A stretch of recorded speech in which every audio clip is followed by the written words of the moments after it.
Pasangan bakal calon gubernur dan wakil gubernur DKI Jakarta Anies Baswedan, Sandiaga Uno mengunjungi kantor DPP Perindo hari Sabtu sore. Datangan mereka untuk menyampaikan ucapan selamat hari jadi kedua partai Perindo.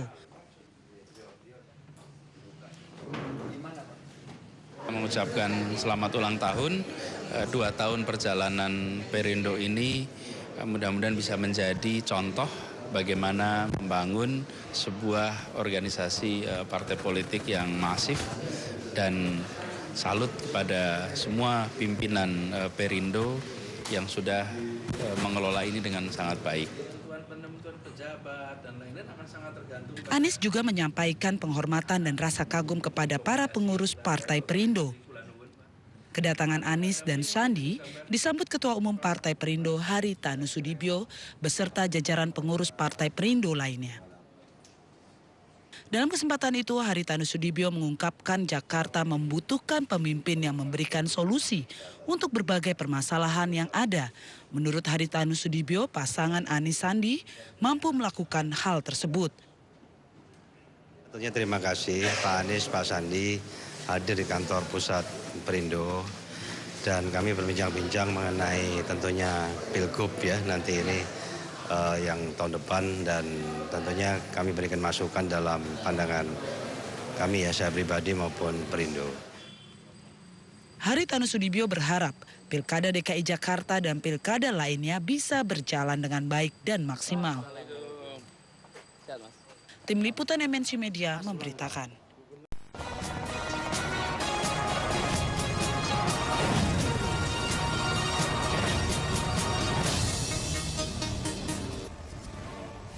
Pilkada DKI Jakarta sudah di depan mata. Hiruk-pikuk dukung-mendukung pasangan calon tidak hanya terjadi di dunia nyata, melainkan juga di jagat maya. Media sosial kini tidak ubahnya arena perang para netizen. Lantas bagaimana antisipasi berbagai pihak terhadap potensi maraknya kampanye hitam di media sosial?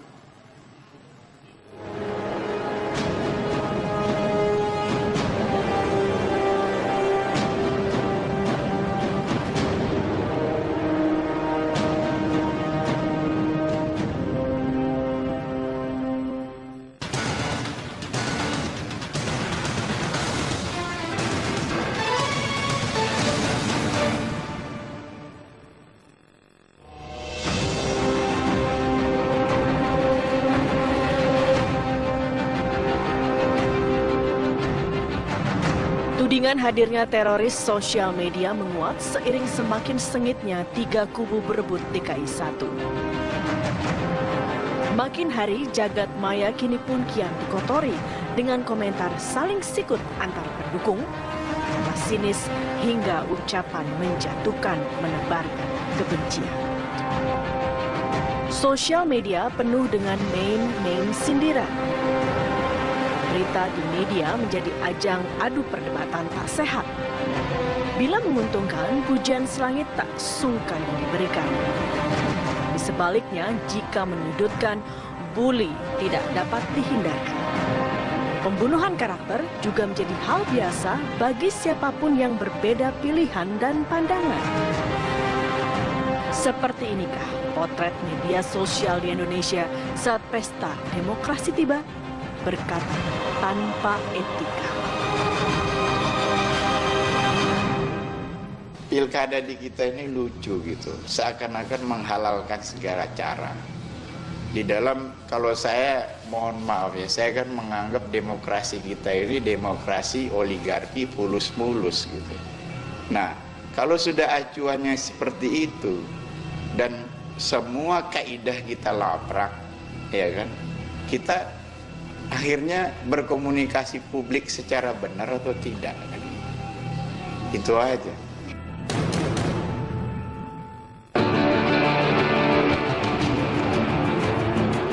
Pertarungan 3 pasangan calon gubernur DKI Jakarta di sosial media diyakini memang berlangsung sengit. Di dunia maya, calon petahana Basuki Cahayapurnama memiliki barisan muda teman Ahok yang sudah terbukti mati-matian membelanya. Barisan pendukung Ahok pun selalu menyerang balik akun-akun nyinyir yang sudah menyudutkan petahana. Anies Baswedan adalah inisiator gerakan Indonesia Mengajar dan gerakan turun tangan. Di media sosial, Anies disokong anak muda dan kelas menengah. Sementara Agus Yudhoyono merupakan tentara muda sehingga menjadi idola baru bagi kaum muda dan dinilai menjadi pemimpin masa depan. Di jejaring sosial Twitter, Ahok memiliki lebih dari 5,7 juta pengikut. Anies 1,1 juta dan Agus 270.000.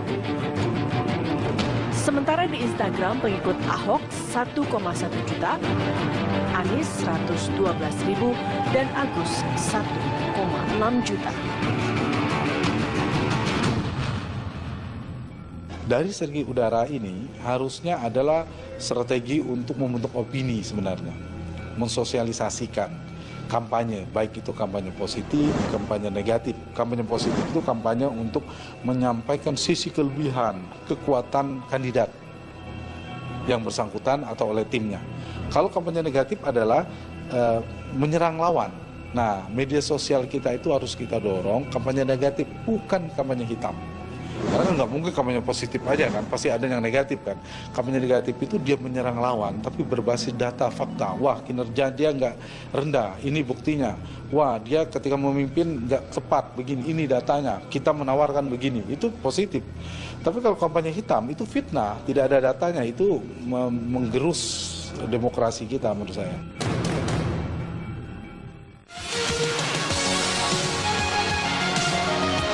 Pengaruh media sosial dalam perpolitikan tanah air pertama kali muncul saat kontestasi Pilkada DKI 2012.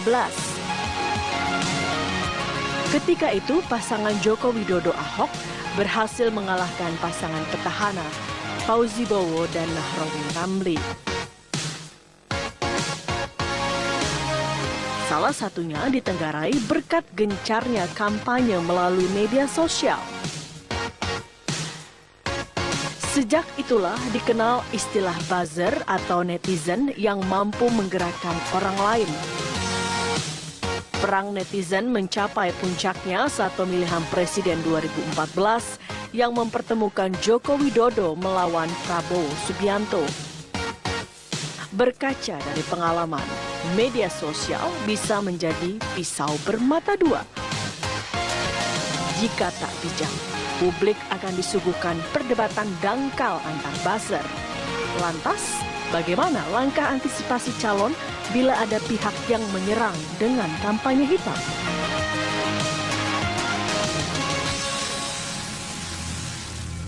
Karena itu, kalau ditanyakan bagaimana mengantisipasinya, istilah kami itu begini, yang di depan mengingatkan yang di belakang, yang di samping mengingatkan di sampingnya. Jadi saling mengingatkan, agar masing-masing cepat untuk tetap kontrol, tetap fokus pada substansi yang baik.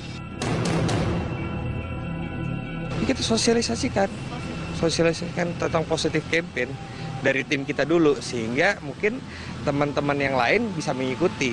Di samping itu juga, bila mana itu sudah terlalu tendensius, kita punya tim hukum yang mengkaji itu, melihat, menganalisis itu, bahwa ini pantas atau tidak untuk dinaikkan ke proses hukum lebih lanjut.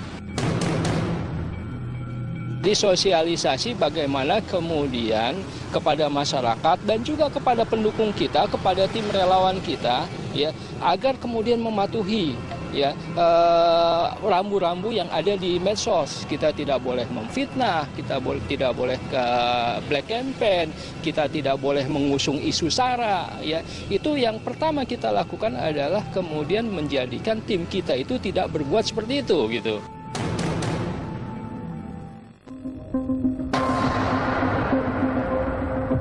Badan Pengawas Pemilu Bawaslu menyatakan kampanye melalui media sosial sudah diatur dalam Peraturan KPU Nomor 7 Tahun 2015. Bawaslu akan memantau akun-akun resmi pasangan calon dan menindaklanjutinya jika ditemukan pelanggaran. kampanye melalui media sosial memang diatur di peraturan KPU itu bahwa akun-akun yang akan digunakan dalam kegiatan kampanye itu harus dilaporkan. Walaupun nggak ada batasan ya, dia mau laporkan 10 akun boleh. Nah itu akan menjadi pantauan, akan menjadi wilayah pengawasannya Bawaslu DKI Jakarta dan seluruh jajaran kita di bawah. Nah, akun-akun yang di luar itu ya, yang nggak dilaporkan kepada KPU DKI Jakarta, kita akan berkoordinasi dengan dinas lain, dengan instansi yang lain ya.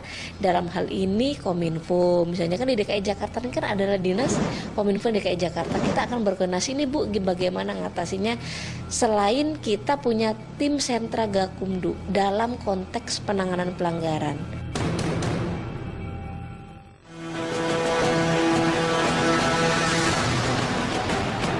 Maraknya kampanye hitam di media sosial dalam perhelatan Pesta Demokrasi di tanah air diakui karena minimnya pengawasan. Buzzer-buzzer di media sosial leluasa beternak akun tanpa ada sanksi yang jelas. Saya sih kerusuhan ini terjadi karena masing-masing badan yang sudah kita bentuk itu tidak menjalankan fungsinya. Saya belum melihat di Badan Pengawas Pemilu punya kepedulian atau punya tim yang mengawasi komunikasi publik di ranah sosmed. Sama sekali tidak ada, saya berani mengatakan mohon maaf nih, nggak ada itu. Nah kalau ada, dia bisa mengatakan bekerja sama dengan Menteri Komunikasi dan Informasi bahwa beternak akun sebagai buzzer untuk melakukan black campaign itu bagian dari pelanggaran. Tapi kan nggak ada.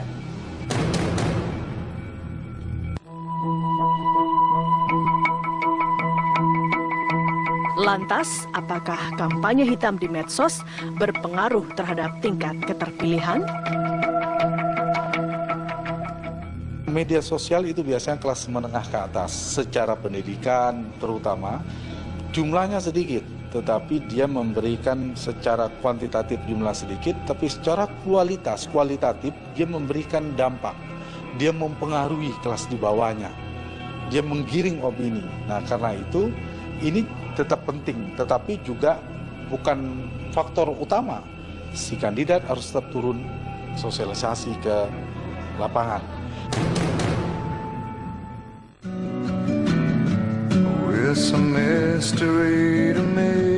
Saling dukung-mendukung adalah hal lumrah di media sosial.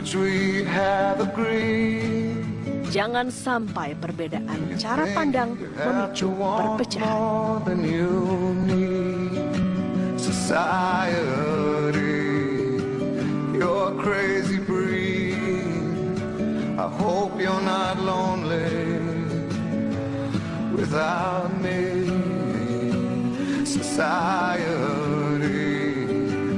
Crazy indeed. I hope you're not lonely without